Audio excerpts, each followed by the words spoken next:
உங்கள் வீட்டில் இருந்து உங்கள் அம்மா, உங்கள் அப்பா, உங்கள் அண்ணன், உங்கள் அண்ணி, குழந்தைங்கள்லாம் வர்றாங்களாம். எதுவும் வாங்கணுமா? அவங்க வீட்ல இருந்து யாராவது வந்தா மட்டும் அதை வாங்கு, இதை வாங்கு, அதை செய், இதை செய்யணும் உயிரை வாங்குறாருல.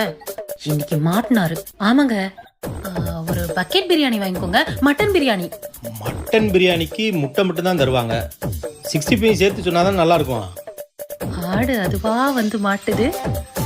ஆமாங்க, 65 சொல்லிருங்க, 2 கிலோ. அப்படியே ஃபிஷ் ஃப்ரையும் சொல்லிருங்க. ஏங்க குழந்தைங்கலாம் பிரியாணி சாப்பிட மாட்டாங்க, அவங்களுக்கு சிக்கன் நூடுல்ஸ் சொல்லிடுறீங்களா? குழந்தைங்கன்னு சொல்கிற, ஐஸ்கிரீம் வேண்டாமா?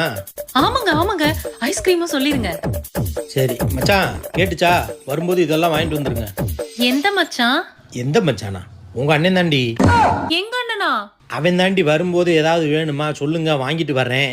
நீங்க ஏன் மாப்பிள்ள அலையிறீங்க அப்படின்னு சொன்னான். வேற எதுவும் வாங்கணுமா சொல்லு.